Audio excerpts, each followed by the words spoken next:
জয় গুরু বন্দে পুরুষোত্তমম। মা কেমন হলে সুসন্তান লাভ করা যায় সে বিচিত্র বড় সুন্দর করে তুলে ধরেছেন ঠাকুর। লক্ষ্য কাজে ব্যস্ত থেকেও স্বামীর সোহাগ ভরে, কোন ফাঁকেতে সময় করে স্বামীর তোয়াজ করে। আলোচনার সৎ কথাটি উদ্দীপনায় রতি, এমনি মেয়ে লভে নিশ্চয় শ্রেষ্ঠ সুসন্ততি। দাম্পত্য জীবন সন্তান ঘৃণিত হবে নাকি জগতের অর্ঘনীয় হবে, সে স্থির হয়ে যায় এখানেই। ভক্তপ্রবণ পঞ্চানন সরকার ঠাকুরকে প্রশ্ন করেছিলেন, সুপ্রযোজনের দায়িত্ব কার, পুরুষের না নারীর?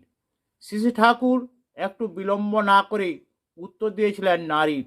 নারী তার সহচর্যে যেমনভাবে উদ্বোধনা করে, পুরুষের সেই মনেই স্ত্রীতে গমন করে এবং সন্তানরূপে মূর্ত হয়, তাই স্ত্রীকে জায়া বলে।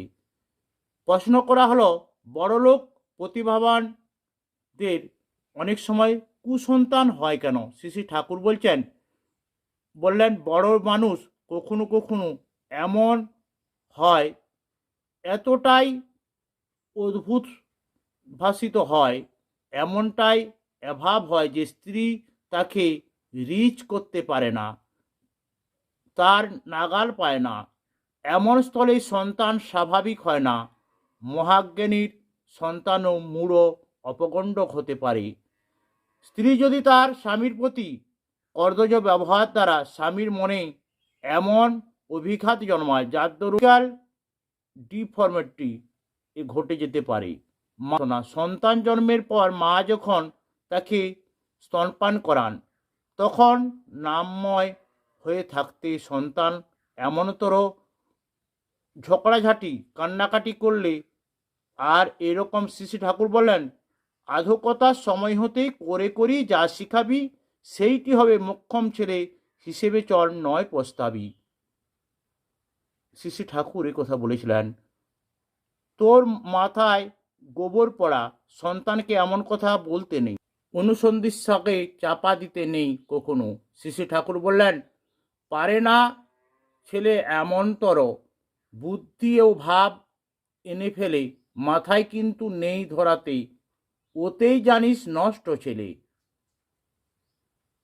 আজকে শিশুর মনে যে কোনো ঘটনায় বাড়তি প্রভাব ফেলে। লকডাউন পিরিয়ডে গর্ভস্থ হিংসা বেড়ে গিয়েছিল। সমীক্ষা বলছে মা বাবার সম্পর্কে ইকুয়েশন থাকাটা খুব জরুরি। মতবিরোধ মনান্তর থাকলে শিশু সন্তান নিরাপত্তাহীন বোধ করে। দুজনেই সন্তানের আশ্রয়, উভয়ে ভালোবাসার জায়গা, সেখানে তাদের দূরত্ব আনে মানসিক চাপ, সিদ্ধান্তহীনতার ভোগে সন্তান হতাশা অবসাদ গ্রাস করে। বিপর্যয় হয় শৈশব, খিদে পেলে কিংবা টাইম পাস করার সময়ও।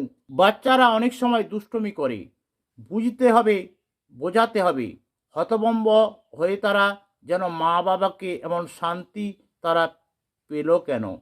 এমন এই শান্তি দেওয়া নিয়েও হয়তো মা বাবার মধ্যে ঝগড়া বিবাদ শুরু হয়ে যায়। শ্রী ঠাকুর বললেন, বাবা ছেলেকে শাসন করলে মা হয়তো তাকে গালাগালি দেয়, তারপর ছেলের সামনে হয়তো বাবা মাকে মারতে যায়। এরকম আবহাওয়া ছেলেপিলে কি ভালো হতে পারে? ভবিষ্যৎ ঝরঝরে হয়ে যায়। একটা সামঞ্জস্য, সমতা ও সমঝোতা এক্ষেত্রে চাই। নিয়মাবর্ত আচার ব্যবহার প্রভৃতি শিক্ষাদানের এই নিন্দনীয় কোনো অভ্যাস থেকে তাদেরকে মুক্ত করার সবচেয়ে বড় উপায় তাদেরকে ভালোবাসা। ভালোবাসাহীন শাসনে কোনো লাভ হয় না। কেন এই কাজটা করতে নেই, করলে কি হতে পারে, একটা বুঝিয়ে দিতে হবে। সে বুঝলই না, তার গালে ঠাস করে একটা চড় মেরে দিলাম, এতে কোনো লাভ হয় না। বরং শিশুর মনে আক্রোশ, প্রতিহিংসা পরায়ণতা, জীবনের মূল্যহীনতা, এই ভাবগুলোই বাসা বাঁধে। শাসন ক্রমশ অর্থহীন হয়ে যায়। নারী নীতির একটি প্রাণিধানযোগ্য সন্তান সন্ততিকে অযথা তিরস্কার করিয়া বা শাসন করিয়া সংস্কারের পথ কণ্টকাকীর্ণ করিয়া তুলিও না। শাসন যতই অল্প কারণে বা অযথা করিবে, শাসন সহনীয়তা তাহার তত বৃদ্ধি পাইবে, ফলে শাসন তাহাতে আর সংযত করিতে পারিবে। আর ভবিষ্যৎ জীবন অসংযত, দুঃখ দারিদ্র্যময়, ঘৃণিত, তমসাচ্ছন্ন হইয়া উঠিতে কিছুই লাগিবে না। শ্রী ঠাকুর একথা বললেন। সকলকে জয় গুরু, বন্দে পুরুষোত্তম।